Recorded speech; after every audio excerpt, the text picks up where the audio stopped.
Hi friends, मी प्रियंका स्वागत करते तुमचं स्पेशल रेसिपीमध्ये। आज आपण तांदूळ आणि अख्खे मूग यापासून एकदम नवीन पद्धतीची रेसिपी तयार करणार आहोत। ही रेसिपी जर आवडेल तर प्लीज व्हिडिओला लाईक आणि चॅनलला सबस्क्राइब करायला बिलकुल विसरू नका। चला रेसिपीला स्टार्ट करूयात। तर मी ते रात्रभर भिजत घातलेले मूग आणि तांदूळ घेतलेले आहेत, छान भिजलेले आहेत पाहू शकता। आता याला आपण मिक्सरच्या बाउलमध्ये सर्व काढून घेऊयात। इथे मी मूग आणि तांदूळ समप्रमाणात भिजत घातलेलं होतं, तर हे सर्व मिक्सरच्या बाउलमध्ये काढून घेतलं। आता यामध्ये अर्धा इंच आल्याचा तुकडा वापरलेला आहे, थोडीशी मिरची वापरलेली आहे तिखटपणासाठी, 10 ते 12 कढीपत्त्याची पाने। आता यामध्ये जे भिजत घातलेलं पाणी होतं तेच वापरलेलं आहे आणि याची फाईन पेस्ट तयार करायची आहे। याला एका बाउलमध्ये काढून घ्यायचं।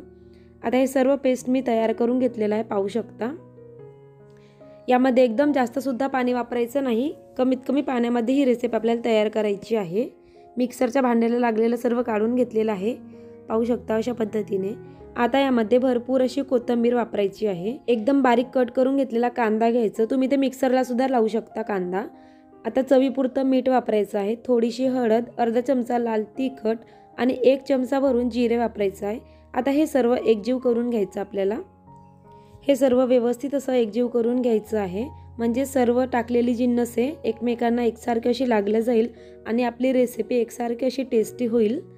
आणि एकदम नवीन पद्धतीची रेसिपी आपण या पद्धतीने ट्राय केलेली आहे फ्रेंड्स।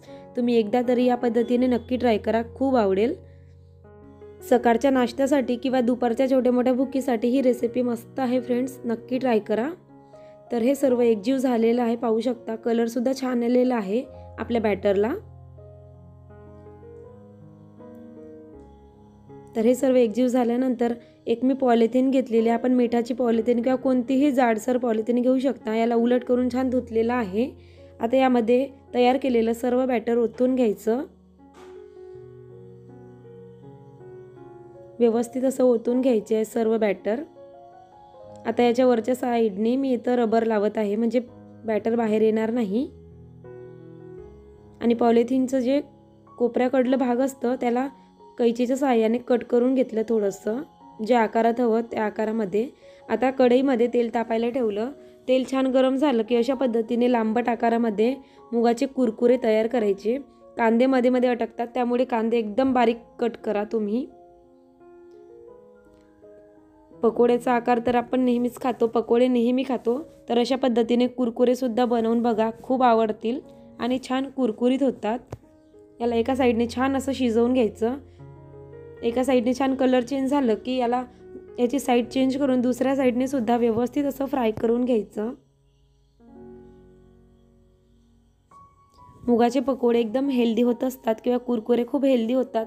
यांना तळण्यासाठी जास्त तेल सुद्धा लागत नाही, कमीत कमी तेलामध्ये फ्राय केल्या जातात। तर पाहू शकता छान असं कलर आलेला आहे। आता आपण याला झाऱ्यामध्ये काढून घेऊया। खूपच मस्त रेसिपी आहे फ्रेंड्स, खायला टेस्टी आणि एकदम पौष्टिक सुद्धा। पाहू शकता कलर सुद्धा खूप छान आलेला आहे। अशाच पद्धतीने सर्व कुरकुरे मी तयार करून घेते। छोट्या मोठ्या मीडियम कोणत्याही आकारामध्ये तुम्ही हे कुरकुरे तयार करून घेऊ शकता आणि खाऊ घालू शकता मुलांना, आणि तुम्ही सुद्धा मस्त वाटतात खायला, खूप टेस्टी। आता हे कुरकुरे सुद्धा अशा पद्धतीने तयार करून घेणार आहे। तर पाहू शकता काही कुरकुरे मी तयार केले। ही रेसिपी जर आवडली असेल तर प्लीज व्हिडिओला लाईक आणि चॅनलला सबस्क्राइब करायला बिलकुल विसरू नका। पुन्हा भेटूयात अशाच प्रकारच्या नवीन आणि हेल्दी रेसिपीसह। हा व्हिडिओ पाहिल्याबद्दल खूप खूप धन्यवाद।